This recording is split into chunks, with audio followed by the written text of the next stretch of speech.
Hello everyone, आज के इस वीडियो में पीरियोडिक टेबल के जर्नी को आगे बढ़ाएंगे। Welcome to IITian master.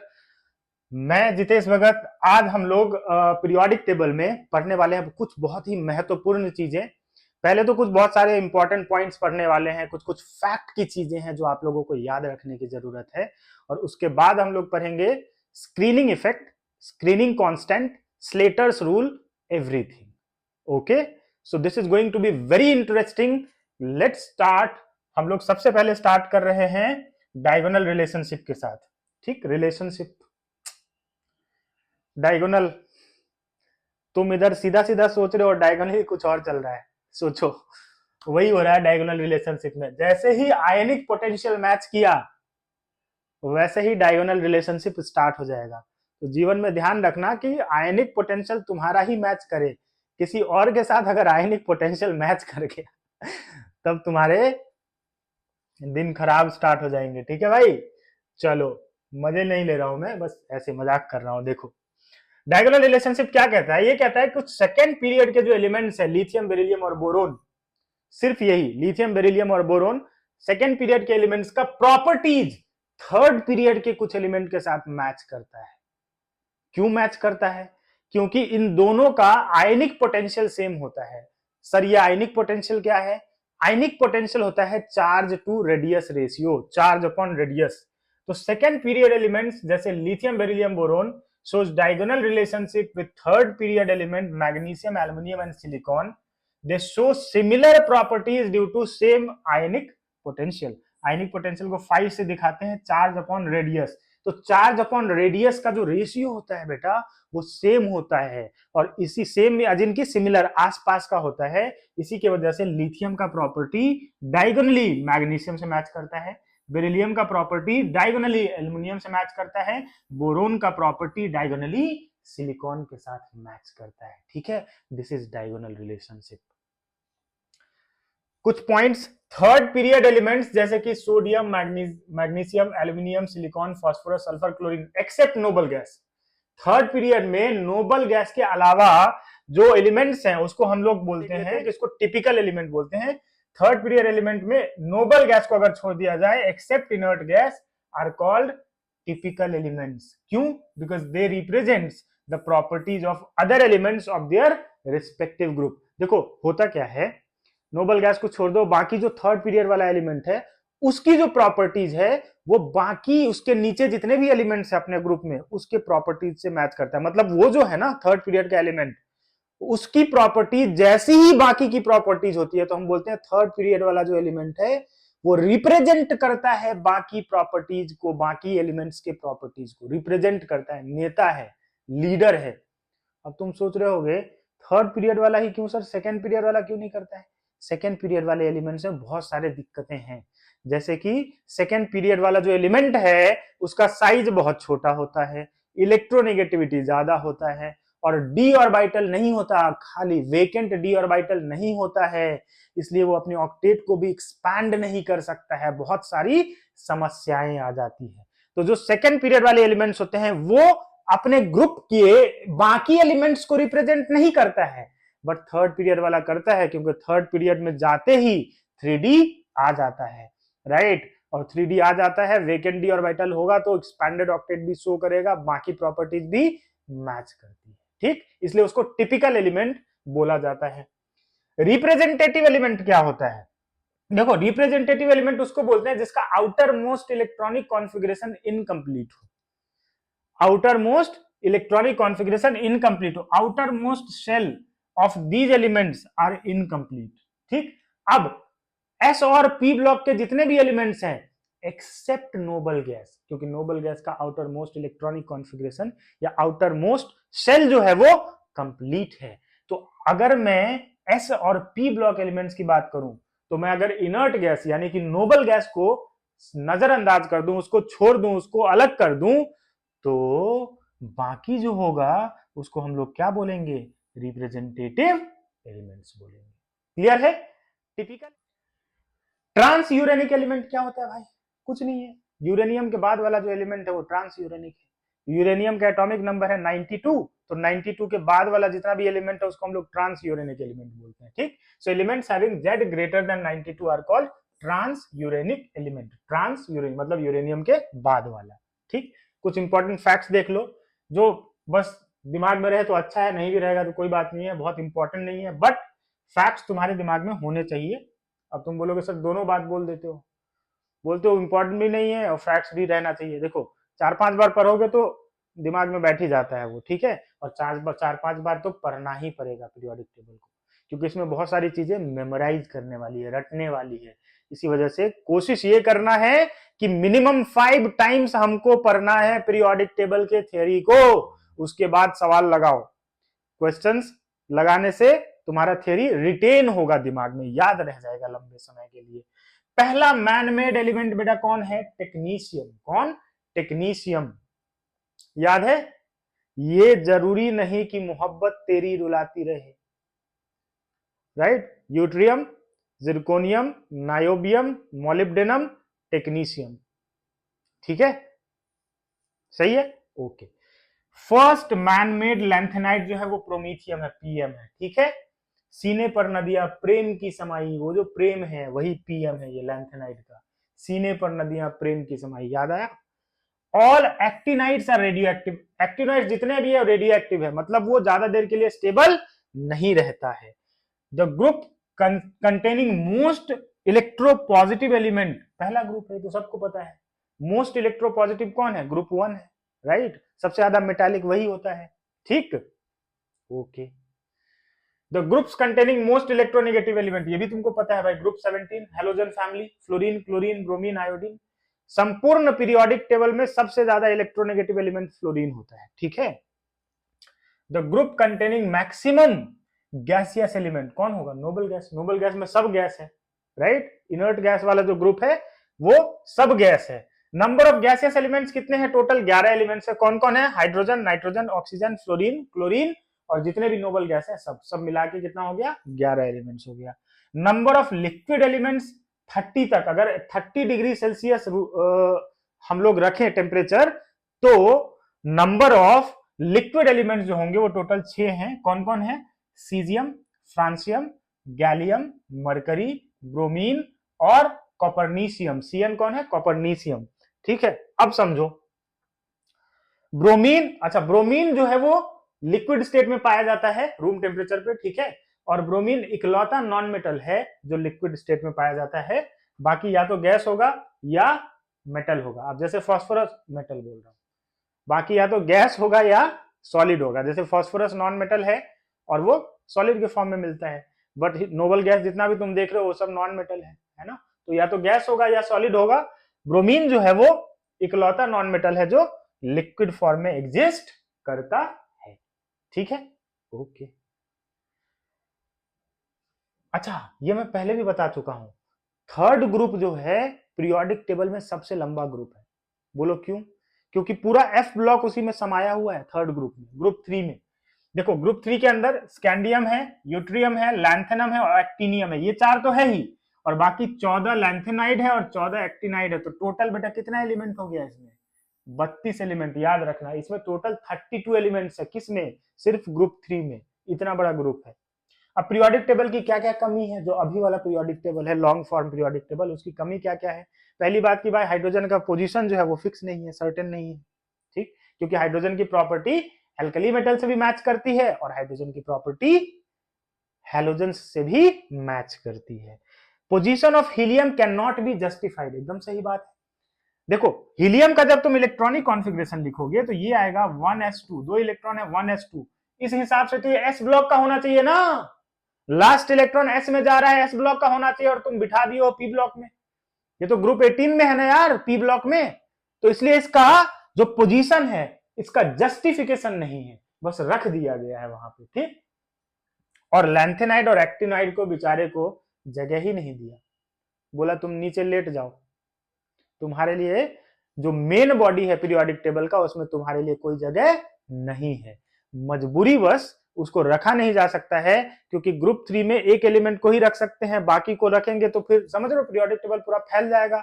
18 group के जगह पे है ना, 18 में 14 जोड़ दो तो कितना हो गया? 32 ग्रुप हो जाएगा, पागल हो जाएगा आदमी, है ना। इसलिए जो हमारा लैंथेनाइड और एक्टिनाइड है उसको हम क्या करते हैं, नीचे बोलते हैं बेटा लोरी सुनो और लेट जाओ, ठीक है। पीरियोडिसिटी क्या होता है, the regular gradation in properties from top to bottom in a group and from left to right in a period is called periodicity. Regular variation in properties, regular increase और regular decrease in properties जो होता है, चाहे तुम top to bottom जाओ चाहे left to right जाओ, इसको बोलते हैं पीरियोडिसिटी। पीरियोडिसिटी का मतलब कि एक सर्टेन इंटरवल के बाद वो अपना प्रॉपर्टी रिपीट कर रहा हो, सिमिलर प्रॉपर्टी शो कर रहा हो। In a period the ultimate orbit remains same. अगर मैं पीरियड की बात करूं तो मैं लेफ्ट टू राइट जाता हूं तो उसका जो वैलेंस सेल है वो सेम रहेगा, उसी में नया इलेक्ट्रॉन ऐड होता जाता है, राइट। तो अल्टीमेट ऑर्बिट मतलब जो लास्ट ऑर्बिट है वो उसका सेम रहेगा, है कि नहीं। So in a period the ultimate orbit remains same but the number of electrons gradually increases, एक एक करके इंक्रीज होता है बट सेम ऑर्बिट में इंक्रीज होता है इलेक्ट्रॉन, ठीक है। In periodic table, elements with similar properties occur at interval of 2, 8, 8, 18, 18, 32. These numbers are called magic numbers. ये मैजिक नंबर है, दो याद रखना, 2, 8, 8, 18, 18, 32। अगर मैजिक नंबर याद है तो तुमको अगर एक एलिमेंट का एटॉमिक नंबर पता है तो तुम दूसरे का एटॉमिक नंबर पता कर सकते हो। जैसे देखो, जैसे मान लो ये क्रोमियम है, ठीक है। क्रोमियम के नीचे कौन आता है, ये जरूरी नहीं कि मोहब्बत, मॉलिब्डेनम आएगा। और मॉलिब्डेनम के नीचे कौन आता है, टंगस्टन आएगा। ला हफ्ता दे वरना रे, वरना टंगस्टन। अब क्रोमियम का एटॉमिक नंबर कितना है, क्रोमियम का एटॉमिक नंबर है 24। अब तुम समझो क्रोमियम कौन से पीरियड का एलिमेंट है, क्रोमियम कौन से पीरियड का एलिमेंट है, 3D सीरीज है, फोर्थ पीरियड का एलिमेंट है क्रोमियम, कौन से पीरियड का, फोर्थ। ये मॉलिब्डेनम फिफ्थ पीरियड का है। अब फोर्थ से जब फिफ्थ में जाएंगे तो कितना ऐड करेंगे, मैजिक नंबर क्या है, पहले के लिए 2, दूसरे के लिए 8, तीसरे के लिए 8, चौथे के लिए 18, ठीक, चौथे के लिए 18। तो अब क्रोमियम से चौथे के लिए 18 मतलब पांचवें पीरियड की बात होगी, चौथे से पांचवें में जाओगे तभी तो 18 ऐड करोगे। तो क्रोमियम में 18 ऐड करो, 18 ऐड करोगे तो मॉलिब्डेनम का एटॉमिक नंबर आ जाएगा कि नहीं। क्रोमियम 24 है, 24 प्लस 18 कितना हो गया, 42। तो इसका एटॉमिक नंबर कितना हो गया, 42। टंगस्टन का एटॉमिक नंबर कितना होगा मैजिक नंबर के हिसाब से, कमेंट बॉक्स में बताना है तुम लोगों को, ठीक। कमेंट जरूर करना, टंगस्टन का atomic number according to magic number कितना होगा, ठीक। ये नहीं कि गूगल करके कर दिया तो कोई मजा ही नहीं है, ठीक। मैजिक नंबर के हिसाब से बताना, ठीक। तो ये है, तुम मैजिक नंबर अगर पता रहेगा तो तुम किसी का भी एटॉमिक नंबर बता सकते हो, क्योंकि ऊपर वाले का एटॉमिक नंबर तो सबको याद ही रहता है। अब आते हैं बेटा बहुत ही महत्वपूर्ण चीज है, स्क्रीनिंग इफेक्ट, या इसको शील्डिंग इफेक्ट भी बोलते हैं। स्क्रीनिंग इफेक्ट या इसको शील्डिंग इफेक्ट भी बोलते हैं। क्या होता है पहले समझो। देखो ये तुम्हारा न्यूक्लियस है, ये कौन है, न्यूक्लियस है। ये तुम्हारा मान लो पहला ऑर्बिट है, ये दूसरा ऑर्बिट है, ये मान लो तीसरा ऑर्बिट है। तीसरे ऑर्बिट में एक इलेक्ट्रॉन है यहाँ पे बैठा हुआ, ठीक। अंदर का इलेक्ट्रॉन है,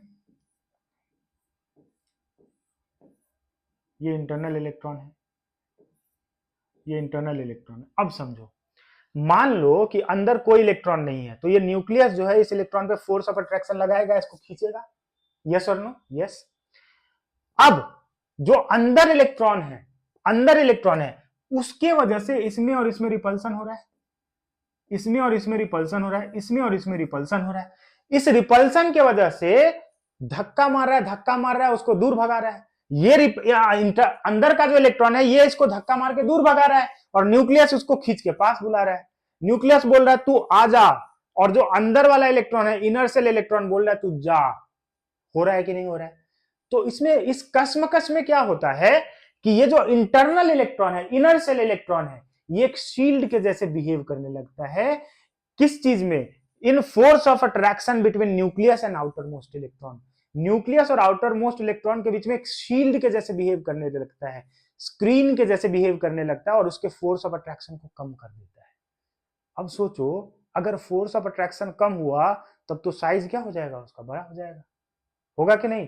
तो हम ये मानते हैं कि इस इनर सेल इलेक्ट्रॉन की वजह से न्यूक्लियस का चार्ज कम हो गया। क्या मानते हैं हम कि इस इनर सेल इलेक्ट्रॉन की वजह से न्यूक्लियस का चार्ज कम हो गया, तभी तो फोर्स ऑफ अट्रैक्शन कम हो गया। एक्चुअल में कम नहीं होता, बट ऐसा अज्यूम करते हैं क्योंकि अंदर वाला इलेक्ट्रॉन इसको रिपेल कर रहा है, तो जितनी मजबूती से वो खींच सकता था उतनी मजबूती से नहीं खींच पाएगा।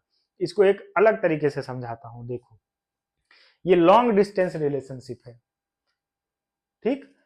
प्लस वाले को हम लोग लड़का मान लेते हैं, माइनस वाले इलेक्ट्रॉन को हम लोग लड़की मान लेते हैं। अब समझो, जो अंदर वाला इनर सेल इलेक्ट्रॉन है, मतलब जो उसके आसपास वाला है, वो ट्राई मार रहा है, बोल रहा है चलोगे क्या कॉफी पे, आज कॉफी डेट पे चलते हैं। अब ये बेचारा तो दूर है, लॉन्ग डिस्टेंस रिलेशनशिप में है, तो ये जितना फोर्स इस पे लगा सकता है उतना फोर्स ये लगा नहीं पाएगा, क्योंकि इसका प्यार जो है इधर सब में बढ़ जाएगा, कभी कॉफी डेट पे, कभी चाय डेट पे, कभी पिज्जा डेट पे, कभी मूवी डेट पे, समझ रहे हो। इस चक्कर में क्या होगा, जो फोर्स ऑफ अट्रैक्शन होगा वो कम हो जाएगा और प्यार कम हो जाता है, दूरियां बढ़ती चली जाती है, डिस्टेंस बढ़ जाएगा। समझा, ये जरूर समझ आया होगा तुम लोगों को, पक्का बात है, ठीक। तो ये पूरा मैंने तुमको क्रक्स बताया कि हम लोग ये मान लेते हैं कि इसी का पोटेंशियल कम है, और ये ऐसा होता भी है सही में। लॉन्ग डिस्टेंस रिलेशनशिप टाइम के साथ फेड हो जाता है। क्यों फेड होता है? क्योंकि इस बेचारे के प्यार में कमी घोषित कर दिया जाता है। जो बेचारा लॉन्ग डिस्टेंस बैठा हुआ है उसके प्यार को कम मान लिया जाता है, और यही यहां भी हो रहा है। वो तबाही ये मचा रहा है अंदर वाला इलेक्ट्रॉन, लेकिन हम लोग ये बोलते हैं कि न्यूक्लियस का चार्ज कम हो गया और हम उसको इफेक्टिव न्यूक्लियर चार्ज बोल देते हैं, जेड इफेक्टिव। और उस इफेक्टिव न्यूक्लियर चार्ज की वजह से ये उतना प्यार नहीं दे पाता है कि ये होल्ड कर पाए इसको, है कि नहीं। वो कर पा रहे हो, रिलेट कर पा रहे हो तुम लोग, कर पा रहे हो यार, इतने तो समझदार हो ही। देखो अब जो मैंने बात बोला वो सब लिखा हुआ है, क्या, valence shell electron suffer force of attraction due to nucleus, बिल्कुल सही बात है, and force of repulsion due to inner shell electron, अंदर वाले की वजह से रिपल्सन हो रहा है। The decrease in force of attraction on valence electron, the decrease in force of attraction on valence electron due to inner shell is called screening effect. ये जो decrease in force of attraction है इसी को हम लोग screening effect और shielding effect बोलते हैं। सही है, good, okay. Now due to screening effect valence shell electron experience less force of attraction exerted by nucleus. Nucleus जितना फोर्स लगा रहा था उससे कम लगाएगा, राइट। तो हम लोग ये बोलते हैं कि there is reduction in nuclear charge. हम लोग ये मान लेते हैं कि न्यूक्लियस का ही चार्ज कम हो गया due to screening effect. Reduced nuclear charge is called effective nuclear charge. इसी को हम लोग क्या बोलते हैं, जेड इफेक्टिव बोलते हैं। बेटा क्या बोलते हैं, Z effective, effective nuclear charge बोलते हैं। अब जो जेड इफेक्टिव होता है उसको हम ऐसे दिखाते हैं, Z effective is Z minus sigma. Sigma ये है, इसको बोलते हैं स्क्रीनिंग कांस्टेंट। सिग्मा क्या है, स्क्रीनिंग कांस्टेंट बोलते हैं, और जेड एटॉमिक नंबर है। भाई जितना एटॉमिक नंबर होगा उतना ही प्रोटॉन होगा न्यूक्लियस के अंदर, है कि नहीं। तो अगर प्रोटॉन न्यूक्लियर चार्ज कम हुआ है, मतलब कुछ चार्ज उसमें से कम हुआ, कुछ घटाना पड़ेगा, तो जो घटा रहे हैं वही क्या है, स्क्रीनिंग कांस्टेंट। अब हम लोग इफेक्टिव न्यूक्लियर चार्ज को कैसे फाइंड आउट करते हैं वो देखेंगे और उसका मदद लेंगे। अब effective nuclear charge find out करने के लिए तुमको सिग्मा चाहिए, और सिग्मा हम लोग फाइंड आउट करते हैं स्लेटर्स रूल से। एक रूल है जिसको हम लोग बोलते हैं स्लेटर्स रूल। स्लेटर्स रूल के मदद से हम लोग effective nuclear charge find out करेंगे, ठीक है। तो देखो कैसे करेंगे, स्लेटर्स रूल के हिसाब से समझो। अगर s और p ऑर्बिटल का इलेक्ट्रॉन है, वैलेंस इलेक्ट्रॉन, s और p ऑर्बिटल का इलेक्ट्रॉन है, वैलेंस इलेक्ट्रॉन, तो जब s और p ऑर्बिटल का इलेक्ट्रॉन होगा, तो अगर वैलेंस इलेक्ट्रॉन है, nth ऑर्बिट में इलेक्ट्रॉन है, nth ऑर्बिट में, तो उसका सिग्मा का वैल्यू हम लोग एक इलेक्ट्रॉन के लिए 0.35 कंसीडर करेंगे, ठीक। s और p ऑर्बिटल के लिए nth ऑर्बिट का जो इलेक्ट्रॉन होगा, मतलब आउटर मोस्ट ऑर्बिट का जो इलेक्ट्रॉन होगा, उसको 0.35 कंसीडर करेंगे। n-1 वाले का कितना कंसीडर करेंगे, सिग्मा 0.85, और उसके अंदर जितना भी n-2, n-3, n-4, n-5, उस सब के लिए हम लोग कितना कंसीडर करेंगे, 1। ये किसके लिए है, s और p ऑर्बिटल के लिए। d और f ऑर्बिटल के लिए जो nth ऑर्बिट का सिग्मा हम लोग कंसीडर करेंगे वो 0.35 करेंगे, सिर्फ d के लिए, d और f के लिए। f वाला यूजुअली तुमसे सवाल पूछा ही नहीं जाएगा, d तक ही काफी रहता है, बट d और f दोनों के लिए जो nth ऑर्बिट का इलेक्ट्रॉन है, आउटर मोस्ट ऑर्बिट का इलेक्ट्रॉन, उसके लिए 0.35, और उसके अंदर जितना भी है सबका 1।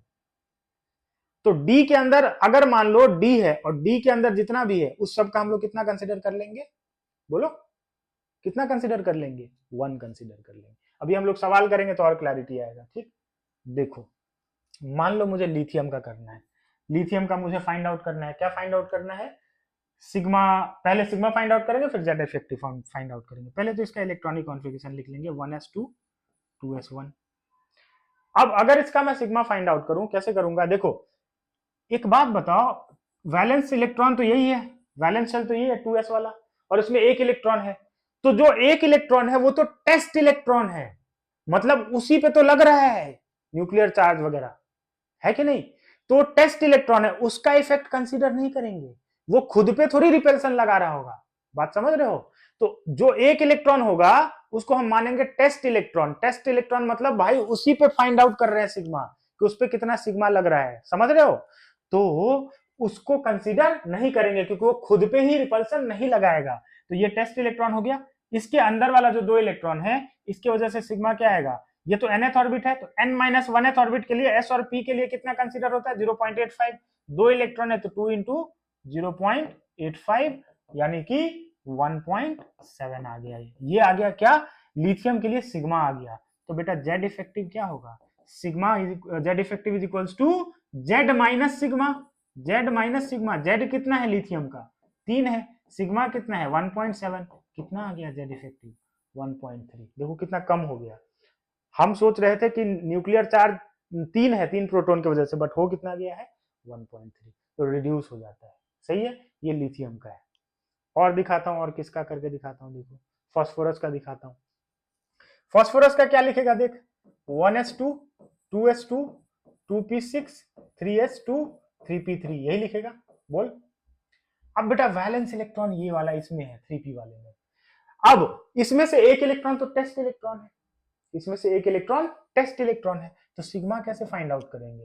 देखो ये वाला, ये जो देख रहे हो ये दोनों, ये n-1 है, ये nth ऑर्बिट है, ये nth है, ये n-1 है, और ये n-2 है।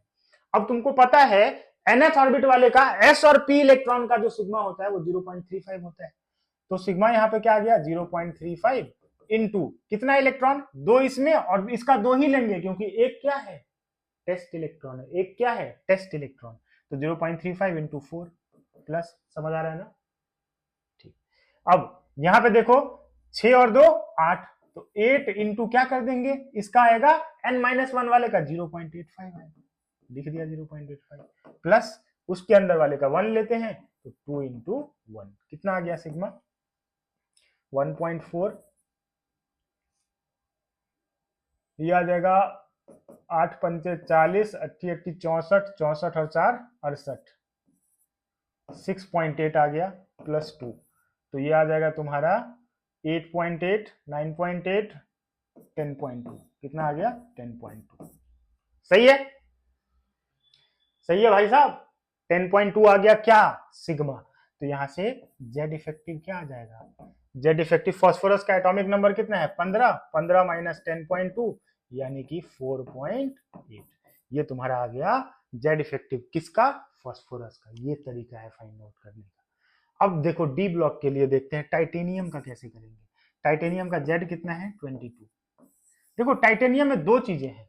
टाइटेनियम का जब तुम इलेक्ट्रॉनिक कॉन्फ़िगरेशन लिखोगे 1s2 2s2 2p6 3s2 3p6 4s2 3d10, तो 3d2 सॉरी 3d10 नहीं आएगा, 3d2 4s2 ये आएगा। यस और नो? यस। अब देखो अगर तुमसे बोले कि 3d पे बताओ, 3d वाले इलेक्ट्रॉन पे बताओ कि इसका जेड इफेक्टिव या फिर सिग्मा कितना है 3d वाले इलेक्ट्रॉन पे, तो मैं पहले 3d पे दिखा रहा हूं। फॉर 3d इलेक्ट्रॉन 3d पे अलग आएगा और 4s पे अलग आएगा, क्योंकि d के लिए फंडा अलग चलता है। देखो 3d पे जब फाइंड आउट करोगे तो d में दो इलेक्ट्रॉन है, ठीक, और ये थर्ड ऑर्बिट में है, ये फोर्थ ऑर्बिट में है। तो जो फोर्थ ऑर्बिट का इलेक्ट्रॉन है वो थर्ड ऑर्बिट के इलेक्ट्रॉन पे तो कोई सिग्मा नहीं लगाएगा, रिपल्सन थोड़ी लगाएगा। जो बाहर है वो थोड़ी लगाएगा, इनर शेल इलेक्ट्रॉन की वजह से होता है रिपल्सन, ठीक है। तो जो बाहर है फोर्थ ऑर्बिट में वो नहीं लगाएगा, तो इसका तो जीरो ही हो जाएगा। अब इसमें से दो में से एक तो टेस्ट इलेक्ट्रॉन है, तो एक का 0.35 याद है ना, डी के लिए पहले ऑर्बिट का 0.35 और उसके अंदर जितना भी है वो 1, तो इसका क्या लेंगे? Sigma is equals to 0.35 into 1 plus इसके अंदर जितना भी है। अब तुम बोलोगे थर्ड ही ऑर्बिट तो है, नहीं, 3d के अंदर अब 3s 3p भी है, तो इसका कितना कंसीडर होगा? 1 कंसीडर होगा। अब इधर तो 18 इलेक्ट्रॉन है, 2 2 4 4 6 10 10 2 12 6 18, तो 18 इलेक्ट्रॉन है, 18 इंटू 1 कर देंगे तो ये आ जाएगा 18.35। ये आ गया किस पे, ये आ गया 3D वाले इलेक्ट्रॉन पे सिग्मा। ठीक, अब जेड इफेक्टिव तुम फाइंड आउट कर लेना, 22 माइनस 18.35 करोगे तो तुम्हारा जेड इफेक्टिव 3.65 आ जाएगा, है ना, 3.65 भी आएगा, 65, हाँ 3.65 आ जाएगा। तो यहाँ जेड इफेक्टिव जो आएगा बेटा वो क्या आ जाएगा, 22 माइनस 18.35, तो ये आ गया 3.65। ठीक है, ये तो आ गया तुम्हारा 3s वाले इलेक्ट्रॉन, 3d वाले इलेक्ट्रॉन पे। अब देखते हैं कि यार 4s वाले इलेक्ट्रॉन पे कितना आएगा, फॉर 4s इलेक्ट्रॉन, 4s वाले इलेक्ट्रॉन पे कितना आएगा। अब मैं इस पे अगर देखूं, तो अगर इस पे देखो तो इसमें एक टेस्ट इलेक्ट्रॉन है, इसमें एक टेस्ट इलेक्ट्रॉन है, दूसरा वाला का 0.35 होगा, तो सिग्मा क्या आएगा, 1 इंटू 0.35 प्लस, अब ये देखो ये 3s 3p 3d, ये तीनों इलेक्ट्रॉन जो है, ये तीनों सेल का जो इलेक्ट्रॉन है, तीनों सब सेल का इलेक्ट्रॉन है, कितना है, 2 2 और 6 8 8 और 2 10। ये n-1 वाला सेल है कि नहीं है, तो n-1 सेल के लिए 0.85 होता है, तो 10 इंटू 0.85 प्लस, और उसके अंदर जितना भी है उसका 1 ले लेंगे, तो 6 2 8 2 10, 10 इंटू 1 कितना आ गया, या जाएगा 8.5 और 0.35, तो 10 प्लस 8.5 प्लस 0.35, ये कितना आ गया, ये 8.85 18.85 आ गया, कितना आ गया 18.85। तो जेड इफेक्टिव क्या आ जाएगा भाई लोग, जेड इफेक्टिव क्या आ जाएगा, 22 माइनस 18.85 यानी 3.15। जेड इफेक्टिव कितना आ गया, 3.15। समझा, समझा कि नहीं समझा, समझा, वेरी गुड। कुछ भी डाउट रहे तो कमेंट बॉक्स में मेरे को जरूर पूछ लेना, ठीक है। अब देखो the order of shielding effect, shielding effect का ऑर्डर क्या होता है, एस है, पी है, डी है, एफ है, सबसे मजबूत शील्डिंग इफेक्ट एस का होता है, फिर पी का, फिर डी का, फिर एफ का। ऐसा क्यों, जो न्यूक्लियस के जितना पास है उसका शील्डिंग उतना ही स्ट्रांग होगा। ठीक, तो सबसे ज्यादा पेनिट्रेशन किसका होता है, न्यूक्लियस के सबसे पास कौन होता है, एस, और सबसे दूर कौन होता है, डी और एफ। ठीक है, तो एस पी डी एफ ये सीक्वेंस है, क्यों है, ड्यू टू पेनिट्रेशन इफेक्ट। ठीक, अब पेनिट्रेशन मतलब वही जो न्यूक्लियस के जितना पास है। डी और एफ का जो है ना वो पुअर शील्डिंग कंसीडर किया जाता है, और इसका यूज भी आएगा आगे चल के, हम लोग देखेंगे लैंथेनाइड कॉन्ट्रैक्शन और ट्रांजिशन कॉन्ट्रैक्शन, इसी चैप्टर में देखना है हम लोगों को। अच्छा, Z effective directly proportional to positive charge, जैसे जैसे पॉजिटिव चार्ज बढ़ाते जाओगे इफेक्टिव न्यूक्लियर चार्ज बढ़ता जाएगा। Inversely proportional to negative charge, जैसे जैसे नेगेटिव चार्ज बढ़ाते जाओगे इफेक्टिव न्यूक्लियर चार्ज घटता जाएगा। जैसे मान लो Z effective for different ions of an element, एक एलिमेंट का 3 आयन है, n प्लस n और n माइनस, तो तुमको पता है पॉजिटिव चार्ज वाले का जेड इफेक्टिव ज्यादा और नेगेटिव चार्ज वाले का कम, तो इसका सीक्वेंस क्या आएगा, ये आ जाएगा। यस और नो, यस। अगर मान लो आइसो इलेक्ट्रॉनिक है, Z effective for isoelectronic species, जिसके पास इलेक्ट्रॉन सेम है, जैसे यहाँ पे देखो H minus 2 electron, Li plus 2 electron, Be2 plus 2 electron, B3 plus, ये B3 प्लस होगा, this is not Be, this is B3 plus, boron पे 3 प्लस चार्ज। ठीक है, तो अब देखो जैसे जैसे पॉजिटिव चार्ज बढ़ाते जाओगे इफेक्टिव न्यूक्लियर चार्ज बढ़ता चला जाएगा, तो ये सीक्वेंस आ गया। यहाँ पे भी सब में 10-10 इलेक्ट्रॉन है, जैसे जैसे पॉजिटिव चार्ज बढ़ाते जाओगे इफेक्टिव न्यूक्लियर चार्ज बढ़ता चला जाएगा। इफेक्टिव न्यूक्लियर चार्ज बढ़ता है तो साइज कम होगा, भाई चार्ज ज्यादा है तो ज्यादा फोर्स ऑफ अट्रैक्शन लगाएगा, तो साइज क्या होगा, छोटा होगा। तो अगले वीडियो में हम लोग एटॉमिक साइज के बारे में पढ़ेंगे, इस वीडियो में हम लोग इतना ही पढ़ रहे हैं, अगले वीडियो में मिलते हैं। आई होप तुम लोग चैनल को सब्सक्राइब कर चुके हो, अगर नहीं की हो तो अभी के अभी सब्सक्राइब कर लो, ठीक, और कमेंट जरूर करना जो क्वेश्चन बोला था मैंने, ठीक है भाई, मैजिक नंबर वाला। ठीक, मिलते हैं अगले वीडियो में, जोशो खरोश के साथ तुम लोग अच्छे से पढ़ाई करो, और अगर कुछ क्वेश्चंस रहे तो जरूर कमेंट बॉक्स में पूछना। Thank you, bye bye, take care, मिलते हैं अगले वीडियो में, थैंक यू।